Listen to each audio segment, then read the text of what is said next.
বন্ধু বান্ধৱীসকল স্বাগতম জনাইছোঁ সকলোকে জ্ঞানৰ ভঁৰাল ইউটিউব চেনেলটোলৈ। আজি আমি এইটো ভিডিঅ'ত আলোচনা কৰিম যিটো গ্ৰেড 4ৰ পোষ্ট ওলাইছে ড্ৰাইভাৰ আৰু পিয়নৰ ভেকেঞ্চি বঙাইগাঁও জাজেছৰী ৰিকুৱাৰমেণ্ট, অৰ্থাৎ বঙাইগাঁও ন্যায়পালিকাত যিটো ড্ৰাইভাৰ আৰু পিয়নৰ ভেকেঞ্চি ওলাইছে সেইটো ভিডিঅ'ত তাৰে ওপৰতে আলোচনা কৰা হ'ব। কেনেকৈ এপ্লাই কৰিব, চেলেৰি কিমান হ'ব, গোটেইখিনি মই কৈ দিম আপোনালোকক। কেনেকৈ এপ্লাই কৰিব সম্পূৰ্ণ প্ৰচেছ ইয়াতে জনাই দিম। আপোনালোকে সম্পূৰ্ণ ভিডিঅ'টো চাই লওক।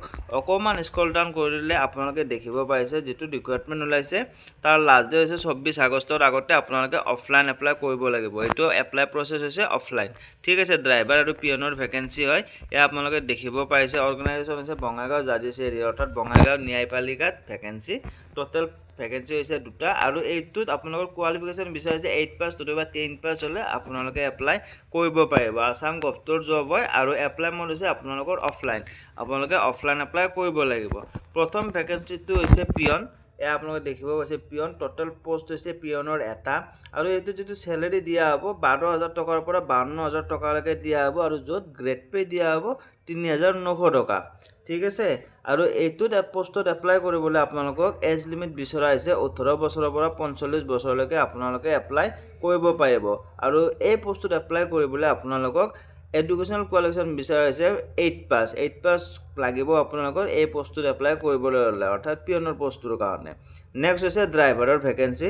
ড্ৰাইভাৰৰ ভেকেঞ্চি টোটেল হৈছে এটা আৰু এইটোত যিটো চেলেৰি দিয়া হ'ব ছেম 14,000 টকাৰ পৰা 70,000 টকালৈকে দিয়া হ'ব আৰু যিটো গ্ৰেড পে হৈছে গ্ৰেড পে 5,200 টকা ইয়াতে দিয়া হ'ব। আৰু এইটো পোষ্টত এপ্লাই কৰিবলৈ আপোনালোকৰ এজ লিমিট দিয়া আছে 18 বছৰৰ পৰা 40 বছৰলৈকে আপোনালোকে এপ্লাই কৰিব পাৰিব। য'ত আপোনালোকৰ এডুকেশ্যনেল কোৱালিফিকেশ্যন বিচৰা হৈছে মিনিমাম HSLC, অৰ্থাৎ 10 পাছ হ'লে আপোনালোকে এপ্লাই কৰিব পাৰিব। য'ত আপোনালোকৰ ভেলিড LMB লাইচেঞ্চ আপোনালোকৰ থাকিব লাগিব, ড্ৰাইভিং লাইচেঞ্চ আপোনালোকৰ এইটো কম্পালচৰি।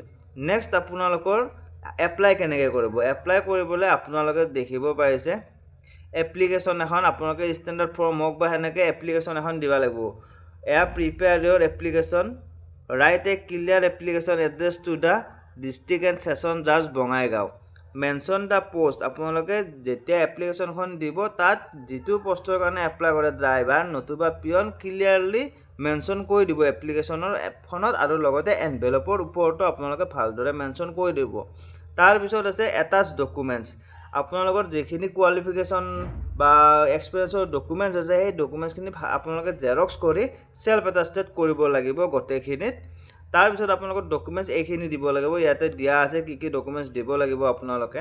প্ৰথমে এডুকেশ্যনেল কোৱালিফিকেশ্যনৰ যিখিনি চাৰ্টিফিকেট আছে সেইখিনি আপোনালোকে দিব লাগিব। যদি এক্সপিৰিয়েঞ্চ আছে আপোনালোকৰ তেনেহ'লে এক্সপিৰিয়েঞ্চৰো চাৰ্টিফিকেট আপোনালোকে দিব পাৰে। কাষ্ট যদি আছে আপোনালোকৰ কাষ্ট চাৰ্টিফিকেট দিব পাৰে।